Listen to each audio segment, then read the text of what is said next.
కృష్ణా జిల్లా గుడివాడ అద్దెపల్లి కాంప్లెక్స్ లో భారీ అగ్ని ప్రమాదం చోటు చేసుకుంది.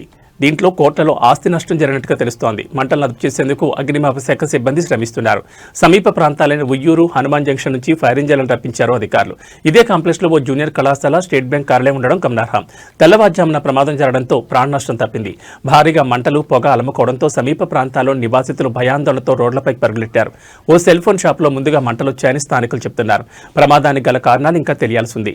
విషయం తెలుసుకున్న ఎమ్మెల్యే వెనిగండ్ల రాము సంఘటనా స్థలానికి చేరుకుని ప్రమాదంపై ఆరా తీస్తూ అధికారులతో సమీక్షిస్తూ నష్టాన్ని అంచనా వేస్తున్నారు.